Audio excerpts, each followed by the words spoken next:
தனுசு ராசிக்காரர்களே, ஒரு நிமிஷம் கவனிங்க. இந்த வீடியோவை தவற விட்டீங்கன்னா நீங்க எதிர்பார்க்காத ஒரு விஷயம் நடக்கலாமுங்க. நீங்க இதை சும்மா ஒரு வீடியோன்னு நினைச்சு பார்க்காதீங்க. இது உங்க வாழ்க்கைக்கு வந்திருக்கும் ஒரு அறிவிப்புங்க.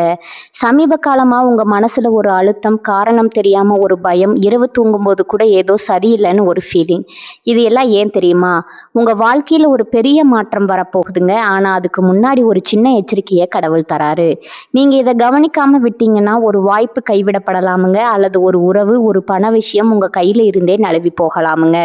ஆனா பயப்படாதீங்க, இதுக்கு ஒரு வழி இருக்குது, இன்னும் நேரம் இருக்குதுங்க. இப்போ உங்க மனசுல இருக்கிற அந்த ஒரு பெரிய கவலையை நினைச்சுக்கிட்டு கடவுள் எனக்கு துணைன்னு கமெண்ட்ல எழுதுங்க. அந்த ஒரு நம்பிக்கை உங்க பாதையை மாற வைக்கும். இன்னும் நீங்க நம்ம சேனலை சப்ஸ்கிரைப் பண்ணலன்னா இப்பவே பண்ணுங்க. ஏன்னா இந்த மாதிரி எச்சரிக்கைகள் எல்லாம் எல்லாருக்கும் கிடைக்காதுங்க. வாங்க உங்க வாழ்க்கையை மாற்றக்கூடிய அந்த ரகசியத்தை இப்பவே தெரிஞ்சுக்கலாமுங்க. 12 ராசிகள்ல மிகவும் நேர்மையான தர்ம சிந்தனை கொண்ட ராசி எதுன்னு கேட்டா அது தனுசு ராசி தாங்க. ஆனா இந்த பிறவியில நீங்க ஏன் இப்படி இருக்கிறீங்கன்னு என்றாவது யோசித்திருக்கிறீர்களா? உங்க குணங்கள், உங்கள் அறிவுத்திறன், சில நேரங்கள்ல உங்களுக்குள்ள எழும் விவரிக்க முடியாத ஞானம், இவை அனைத்தும் உங்கள் முற்பிறவியோடு தொடர்புடையவைங்க. அகத்தியர் முனிவர் அருளிய நாடி ஜோதிட சாஸ்திரங்களின்படி தனுசு ராசியில பிறந்த நீங்க முற்பிறவியில ஞானிகளா அல்லது அறிஞர்களா என்பதை இந்த வீடியோல விரிவா பார்க்க போறோம்ங்க. தனுசு ராசி என்பது காலபுருஷ தத்துவத்தின் 9வது ராசிங்க. நவகிரகங்களின் குருன்னு போற்றப்படக்கூடிய தேவர் குருவான பிரகஸ்பதியின் முழுமையான ஆதிக்கத்தை பெற்ற ஒரு உன்னதமான ராசி இதுங்க. பொதுவாகவே நெருப்பு தத்துவத்தை கொண்ட ராசிகள் வீரம் மிக்கவையா கருதப்படும். ஆனா தனுசு ராசி என்பது வெறும் ஆக்ரோஷமான நெருப்பு அல்லங்க, அது ஒரு யாக குண்டத்துல எரியும் புனிதமான நெருப்பை போன்றதுங்க. வில்லேந்திய ஒரு வீரனை அடையாளமா கொண்டிருந்தாலும் அந்த வீர நீதம் அம்பானதுல கீகமான வெற்றிகளை தாண்டி ஆன்மீக இலக்குகளையும் பேரறிவையும் நோக்கியே பாயுதுங்க. தனுசு ராசியில பிறந்தவர்களின் ஆள் மனதுல எப்போதும் ஒரு தேடல் இருந்து கொண்டே இருக்குமுங்க. இந்த தேடல் என்பது சாதாரணமான பொருள் சார்ந்த தேடல் அல்லங்க. நான் யாரு, இந்த உலகிற்கும் நமக்கும் என்ன தொடர்பு, வாழ்க்கையில உண்மையான நோக்கம் என்ன என்பதை பற்றிய ஒரு தத்துவமான தேடலாகுமுங்க.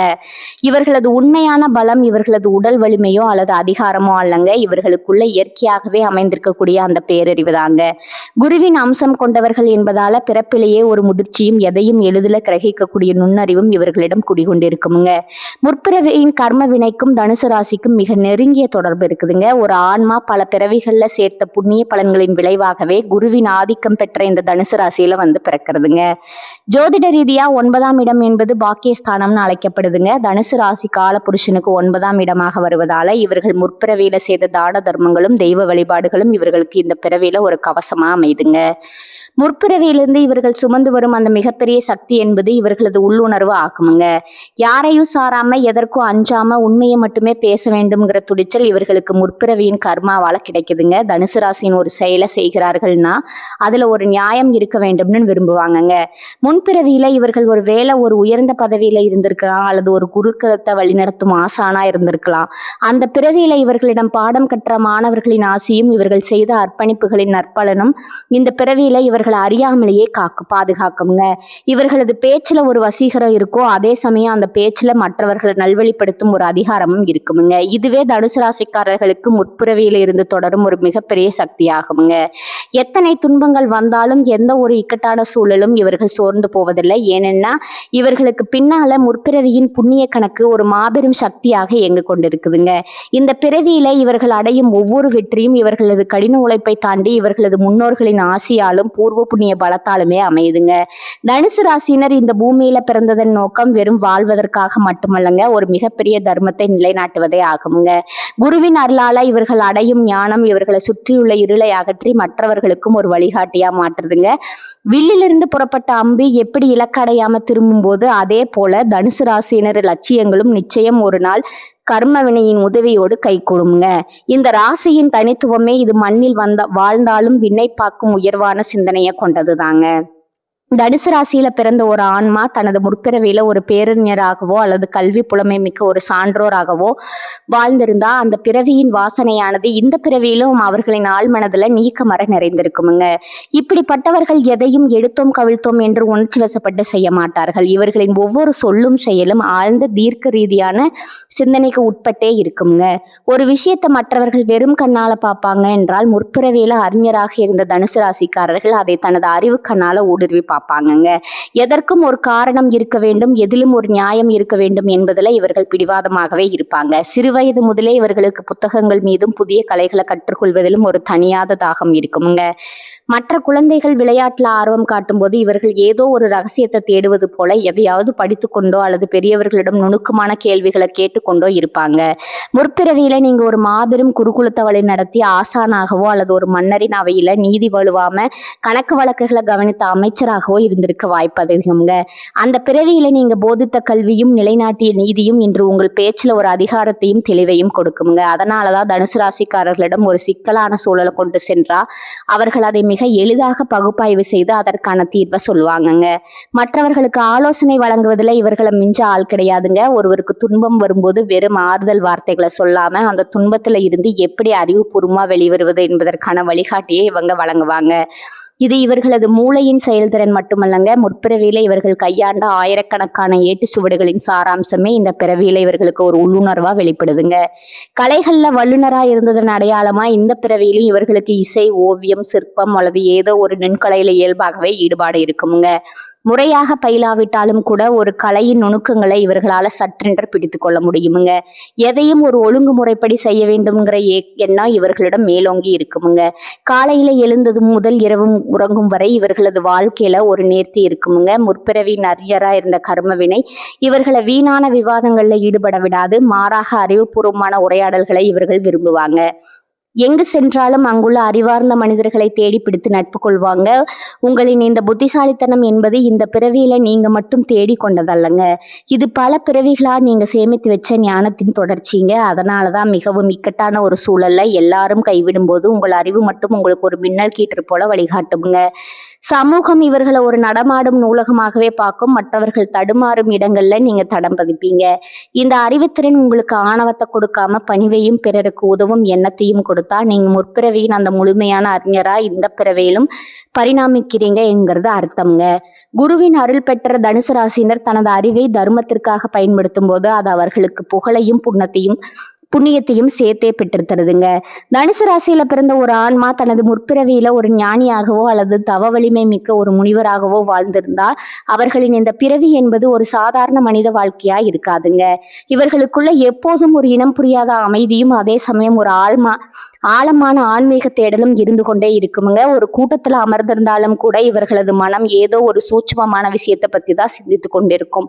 உலகமே கொண்டாடும் ஆடம்பரமான விழாக்களோ அல்லது பொருள் சார்ந்த இன்பங்களோ இவர்களை பெரிதா கவர்ந்து விட முடியாதுங்க. மற்றவர்கள் பணத்தையும் புகழையும் தேடி ஓடும்போது இந்த தனுசு ராசி அன்பர்கள் மட்டும் வாழ்வின் உண்மையான அர்த்தம் என்ன என்ற கேள்வியோடு தங்களை தாங்களே தேடிக்கொண்டிருப்பாங்க. இவர்கள் பெரும்பாலும் தனிமையை விரும்புவாங்க. அந்த தனிமை என்பது வெறுமையால ஏற்படுவதல்லங்க, மாறாக அது இவர்களது ஆன்மா இறைவனோடு அல்லது இயற்கையோடு உரையாடும் ஒரு உன்னதமான தருணம்ங்க. யாரிடமும் அதிகம் பேச தோன்றாது. ஆனா மௌனமா இருக்கும்போது இவர்களுக்குள்ள 1000 ஞான தெளிவுகள் பிறக்குமுங்க. முற்பிறவியில நீங்க ஒரு அடர்ந்த காட்டுல உள்ள மலை குகையிலோ அல்லது புண்ணிய நதிக்கரையிலோ அமர்ந்து பல ஆண்டு காலம் தவம் செய்த ஒரு முனிவரா இருந்திருக்க வாய்ப்பு ரொம்பவும் அதிகமா இருந்திருக்குமுங்க. அந்த தவத்தின் வாசனையே இந்த பிறவியில உங்களை ஒரு அமைதியான சுபாவம் கொண்டவரா மாற்றி இருக்குமுங்க. சில நேரங்கள்ல உங்களுக்குள்ள ஒரு உள்ளுணர்வு தோன்றுமுங்க. அது நடக்கும்போது விஷயங்களை முன்கூட்டியே உங்களுக்கு தெரியப்படுத்துமுங்க. மற்றவர்கள் அதை தற்செயல்னு சொல்லலாம், ஆனா அது உங்களுக்கு முற்பிறவியின் ஞானக்கண் இன்னும் முழுமையா மூட விடவில்லைங்கிறதுக்கான சான்றுங்க. உங்களுக்கு கனவுகள்ல சில கோயில்களோ அல்லது பழங்கால சித்தர்களின் வாழ்விடங்களோ அடிக்கடி வரக்கூடுமுங்க. இறைப்பணியில முழுமையா திளைத்த ஒரு ஆன்மீகவாதியா நீங்க இருந்ததன் விளைவா இந்த பிறவியில உங்களால அநியாயங்களை கண்டு சகித்து கொள்ள முடியாதுங்க. ஒரு கோவிலுக்கு சென்றாலோ அல்லது ஒரு பக்தி பாடலை கேட்டாலோ உங்க கண்கள்ல அறியாமலேயே நீர் கசியுமுங்க. இது உங்களது ஆன்மா தனது பழைய தொடர்பை தேடி இயங்குவதை காட்டுதுங்க.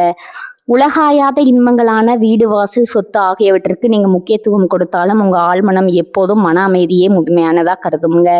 எவ்வளவு பெரிய செல்வந்தரா இருந்தாலும் ஒரு கட்டத்துல எல்லாவற்றையும் விட்டுட்டு அமைதியான ஒரு இடத்திற்கு சென்று விடலாம்ங்கிற எண்ணம் உங்களுக்குள்ள வந்து போகுமுங்க. பிறருக்கு துன்பம் வரும்போது உங்கள் கைகள் தானாகவே உதவி செய்ய துடிக்குமுங்க. அந்த உதவி என்பது வெறும் பொருளுதவி அல்லங்க, உங்களது வார்த்தைகளால் அவர்களுக்கு ஒரு பெரிய மனமாற்றத்தை ஏற்படுத்துவீங்க. முற்பிறவியில நீங்க செய்த அந்த தவப்பயன் உங்களை இந்த பிறவியிலும் ஒரு வழிகாட்டியாவே இருக்குதுங்க. உங்க அருகில் இருப்பவர்கள் உங்களை ஒரு விசித்திரமான மனிதரா பார்க்கலாமுங்க, ஆனா உங்க உள்ளே இருக்கும் அந்த ஞானம் ஒரு நாள் உலகிற்கு வெளிப்படுங்க. தனுசு ராசியின் தத்துவமே மண்ணில் வாழும் போதே விண்ணில் இருக்கும் இறைவனை உணர்வது தாங்க. அந்த புனிதமான பாதையில நீங்க நடப்பதற்கு காரணம் உங்க கடந்த கால புனிதமான ஆன்மீக தொடர்புகளே ஆகுங்க. இந்த பிறவி என்பது உங்கள் ஆன்மா அடைந்த அந்த ஞானத்தை முழுமைப்படுத்துவதற்கான ஒரு அற்புதமான வாய்ப்பாகுங்க. அகத்திய மாமுனிவர் தனது ஞான கண்ணால கண்டறிந்த பேரிண்டத்தின் ரகசியங்கள்ல ஒன்றுதான் இந்த தனுசு ராசியின் கர்ம வினை தொடர்புங்க. தனுசு ராசியில பிறந்த ஒரு ஆன்மா இந்த பூமியில எடுக்கும் ஒவ்வொரு முடிவும், அவர்கள் சந்திக்கும் ஒவ்வொரு இக்கட்டான சூழலும் தற்செயலானது அல்லங்க. அது அவர்களின் கடந்த கால தவ பயனின் நேரடி விளைவாகுங்க. அகத்தியர் பெருமான் தனது நாடி சுவடுகள்ல குறிப்பிடுவது என்னன்னா, ஒரு ஆன்மா பல கோடி பிறவுகள்ல செய்த புண்ணியத்தின் சாரமே தனுசு ராசியில பிறப்பதற்கான தகுதியை வழங்குதுங்க. நீங்க இந்த பிறவியில ஒரு மாபெரும் அறிஞரா திகழ்ந்தாலும் சரி, அல்லது உலகப்பற்ற துறந்த ஒரு ஞானியா வாழ்ந்தாலும் சரி, உங்கள் இருவருக்கும் பொதுவான ஒரு உன்னத கடமை இருக்குதுங்க.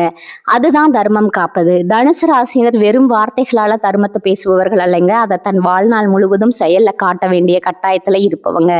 நீங்க செய்யும் ஒவ்வொரு சிறு உதவியும், ஒரு பசித்தவனுக்கு இடும் உணவும், ஒரு அறியாமையில் இருப்பவனுக்கு காட்டும் நல்வழியும் உங்களை முற்பிறவி கர்மவினைகளை சுட்டரிக்கும் புனித தீயா மாறுங்க. அகத்தியர் அருளிய ரகசியத்தின்படி தனுசு ராசியினர் இந்த பிறவியில சந்திக்கும் சோதனைகள் அனைத்தும் அவர்களின் கர்மாவை துடைப்பதற்காகவே வருதுங்க. அந்த சோதனைகளை கண்டு நீங்க அஞ்ச தேவையில்லைங்க.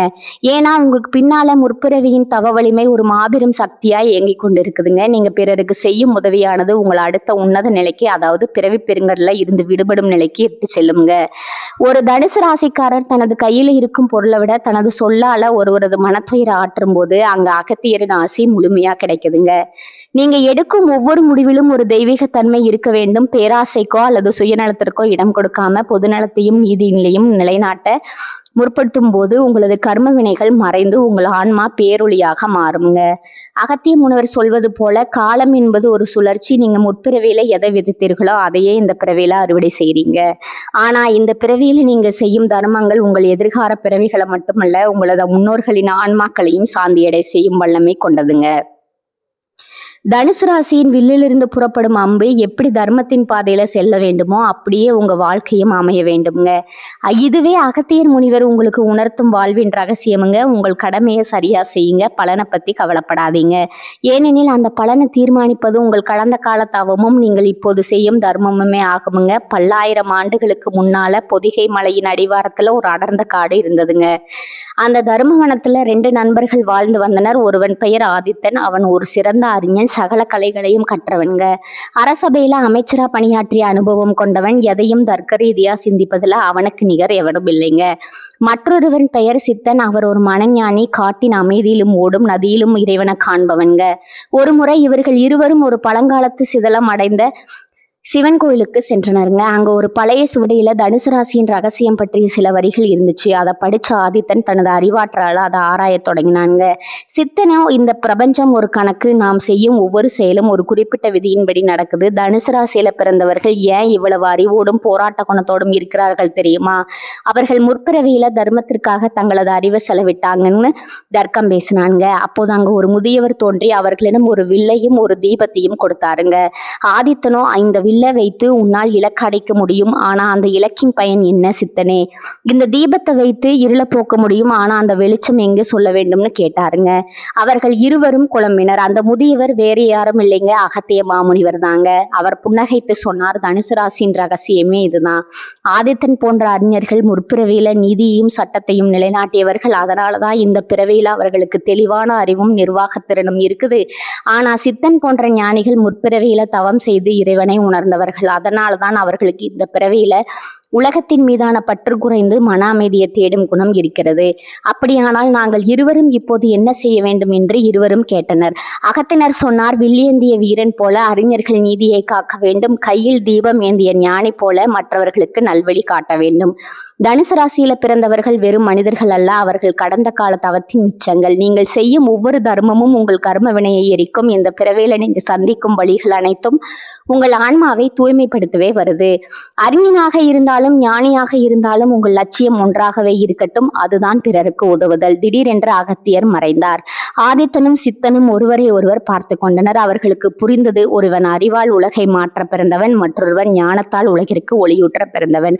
இருவருமே தனுசு ராசியின் இரு கண்கள். அந்த நாள் முதல் அவர்கள் இருவரும் தங்களது முற்பிறவி பயனை உணர்ந்து தர்மத்தை நிலைநாட்டத் தொடங்கினர். அவர்கள் எங்கு சென்றாலும் அந்த வெல்லும் வேலும் தீபமும் அவர்களுக்கு துணையாக இருந்தது. இதுவே தனுசு ராசியின் ரகசியமான கதை. நேயர்களே, உங்கள் வாழ்க்கையில நடக்கும் பல விஷயங்களுக்கு இப்போது விடை கிடைத்திருக்கும் என்று நம்புகிறேன். நீங்க ஒரு அறிஞரா அல்லது ஞானியா, உங்க மனதிற்குள்ள எது அதிகம் தோன்றுகிறது அதை மறக்காம கமெண்ட் பாக்ஸ்ல சொல்லுங்க. தனுசு ராசிக்காரர்களே, இந்த வீடியோவை இவ்வளவு நேரம் முழுசா பார்த்ததுக்கு ஒரு அர்த்தம் இருக்குது. நீங்க வாழ்க்கையை சும்மா வாழ்ந்துட்டு போறவங்க இல்ல, ஒரு இலக்கை கொண்டு வாழ்க்கையை வாழ்றவங்க. சில நேரம் வாழ்க்கை உங்களை சோதிச்சிருக்கலாம், சில விஷயங்கள் நம்ம கையில இருந்தும் நழுவி போயிருக்கலாம். அதனால நீங்க மனசு உடைஞ்சு போன நேரங்களும் இருக்கும். ஆனா ஒரு விஷயத்த மறந்துடாதீங்க, அந்த ஒவ்வொரு அனுபவமும் உங்களை உருவாக்கி இருக்குது. இன்னைக்கு நீங்க எவ்வளவு ஸ்ட்ராங்கா இருக்கீங்கன்னா அது அந்த கஷ்டங்களாலதான். இப்ப நீங்க நிக்கிற இந்த நிலை ஒரு முடிவு இல்ல, அது ஒரு பவர்ஃபுல்லான ஸ்டார்டிங் பாயிண்ட். ஜோதிடம் என்ன சொல்லுது தெரியுமா? உங்க வாழ்க்கை மெதுவா ஒரு நல்ல பாதைக்கு திரும்புதுங்க. நீங்க எதிர்பார்த்த அந்த மாற்றம் அதிக தூரத்துல இல்லைங்க. ஆனா அந்த மாற்றத்தை அனுபவிக்கணும்னா ஒரு விஷயம் மட்டும் தேவை, அதுதான் உங்க நம்பிக்கை. நீங்க உங்களை நம்பணும், உங்க முடிவுகளை நம்பணும், உங்க பாதையை நம்பணும். ஏன்னா நீங்க நம்புற அளவுக்கு தான் வாழ்க்கை உங்களுக்கு திரும்ப கொடுக்கும். இப்ப இருந்து என்ன ஆகுமோன்னு பயப்படுறதை விட்டுட்டு என்னால முடியும்னு நம்ப ஆரம்பிங்க. அந்த ஒரு மாற்றம் உங்க வாழ்க்கையை முழுக்க மாற்றம். நீங்க தோல்வியை பார்த்தவங்க இல்ல, நீங்க கத்துக்கிட்டவங்க. நீங்க தள்ளப்பட்டவங்க இல்ல, நீங்க மேலே ஏறுற வழியில இருக்கிறவங்க. இப்போ ஒரு நிமிஷம் கண்களை மூடுங்க. உங்க வாழ்க்கை எப்படி இருக்கணும்னு நீங்க நினைச்சீங்களோ அந்த காட்சியை மனசுல நினைச்சு பாருங்க. அது சாத்தியம் இல்லைன்னு யாரும் சொல்ல முடியாதுங்க. ஏன்னா அந்த சக்தி உங்களுக்குள்ள இருக்கு. ஜோதிடம் உங்களுக்கு வழிகாட்டுது. ஆனா அந்த வழியில நடக்கிற சக்தி, தைரியம், முடிவு அது முழுக்க முழுக்க உங்க கையில தான் இருக்குதுங்க. இப்ப இருந்து ஒரு முடிவு எடுத்துருங்க. என்ன நடந்தாலும் நான் முன்னேறி போவேன், என்ன தடைகள் வந்தாலும் நான் நிக்க மாட்டேன், என் வாழ்க்கையை நான் மாற்றுவேன். இந்த முடிவை எடுத்த நீங்க அந்த நிமிஷத்துல இருந்து உங்க வாழ்க்கை மாற ஆரம்பிச்சிருக்கும். நம்பிக்கையோட இருங்க, பாசிட்டிவா நினைச்சுக்கோங்க. நீங்க டிசர்வ் பண்ற அந்த சந்தோஷம், வெற்றி, அமைதி அது உங்களை கண்டிப்பா தேடி வருங்க. தனுசு ராசிக்காரர்களே, நீங்க சாதிக்க பிறந்தவர்கள், நீங்க ஜெயிக்க பிறந்தவர்கள். நல்லதே நடக்குமுங்க, நிச்சயமா நடக்குமுங்க. வாழ்க வளமுடன். நன்றி, வணக்கம்.